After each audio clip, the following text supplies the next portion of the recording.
There are two well-defined black races.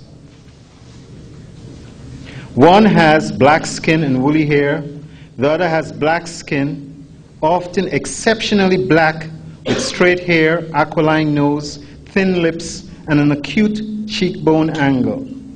We find a prototype of this race in India, the Dravidian. It is also known that certain Nubians likewise belong to the same Negro race, as this sentence by an Arab authority, Idrisi, indicates, quote, "The Nubians are the most handsome of the blacks. Their women have thin lips and straight hair," unquote. So hopefully with that as a background, when you see someone standing here that does not fit into the stereotype of what we are accustomed to and tell you, well, I'm an African, you know, you just would not flip. Because this is the job that has been done with us. In bringing this brother here today, he will blow a lot of myths. And the information that he will share with us today, no one leaving this forum will leave the same way they came in. To give you some background, who is Velu Annamalai? Well, Velu Annamalai was born in a small village near the southern tip of India in a state called Tamil Nadu. Both of his parents never went to school, and they were financially poor.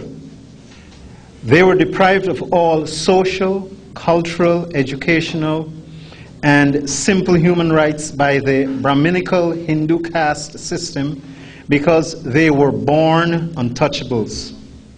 Dr. Annamalai obtained a bachelor's degree in engineering and went to West Germany for 2 years training. He returned to Madras, where he taught in an engineering college for 3 years before coming to the United States in 1969 for higher education. He received his master's degree in metallurgical engineering in 1972 from the Colorado School of Mines, and then went back to India to teach for another 3 years. He returned to the States again in 1975 for his PhD degree in metallurgical engineering and obtained it in 1977 from the New Mexico Institute of Mining Technology. He moved to Texas the same year to work in the uranium producing industry. Presently, he's working at the waste reduction, waste recycle, and general environmental engineering field. For the past 12 years, Dr. Annamalai has been writing on the plight of the Untouchables, or the Dalits, of India, as well as speaking to various groups, mainly to Africans in America. Last year, with the help of Brother Runoko Rashidi, Dr. Annamalai started the International Dalit Support Group. The purpose of this organization is to educate and disseminate information on the black untouchables of India to the African community over here. There are over 200 million untouchables suffering under the yoke of the Hindu race and Hindu racism. And the international community completely ignores it because these people are considered to be black and polluted. Sisters and brothers, with this as a background, I'm going to ask you to bring forward this brother and welcome him into our embrace.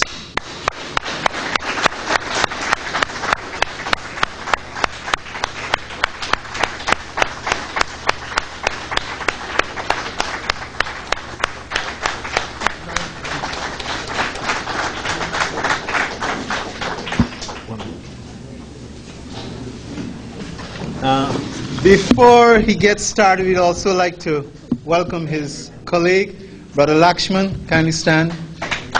Okay, his colleague.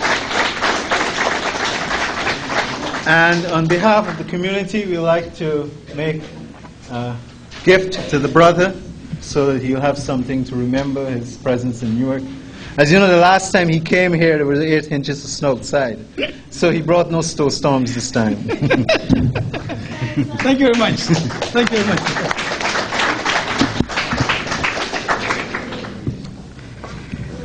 Hotep, sisters and brothers. Hotep. I think many of you would have heard me or had seen me. What is the proportion of people who haven't seen me or heard me before? Okay, good. So in case if you hear some facts, because facts are going to be facts, I may be repeating it. And as I said, I have to repeat it to get the history out, or the true history out. As Brother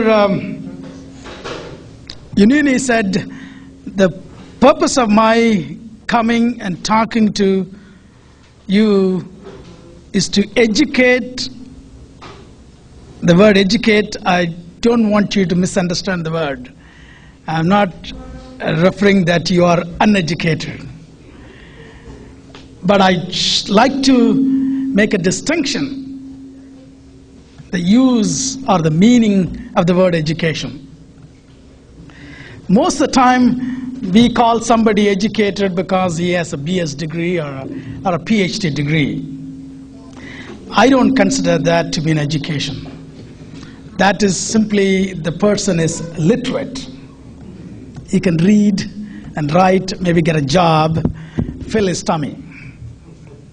I don't think as African Americans or the black untouchables of India, that word is the word that we want to use.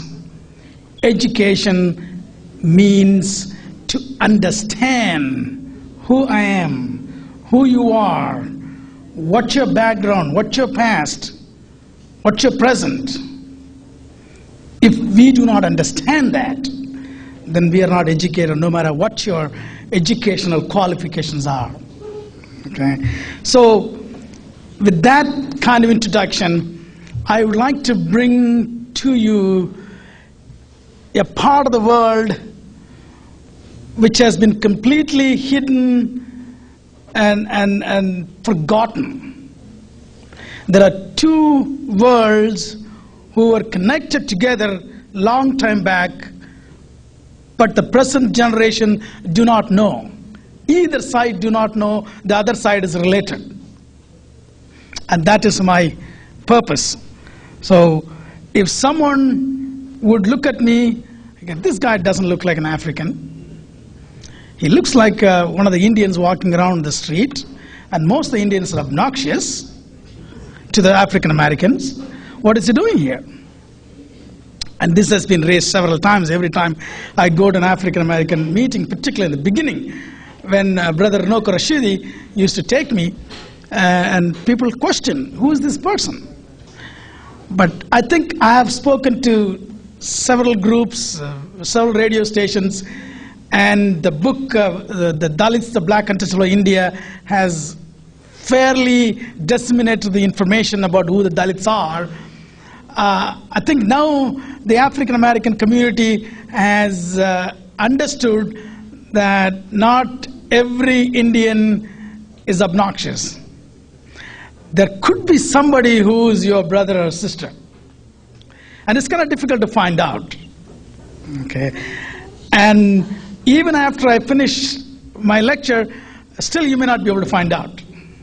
But at least you would know there is such a thing, that there is a brother or sister who has same ancestry as you have. Okay.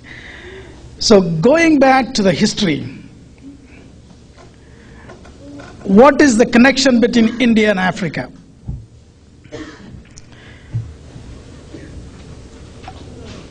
I think by now probably a lot of people know, because I've asked that question several times, that India used to be called, long time ago, Eastern Ethiopia. Everybody knows that, right? No? Yes. Okay. Yes. Yes. You also probably heard there is a big river in India called Ganges. Okay. To be frank, till 2 years back, I did not know what the meaning of the word Ganges. I simply know Ganges is Ganges. Do you know the name Ganges is one of the strongest and famous emperors of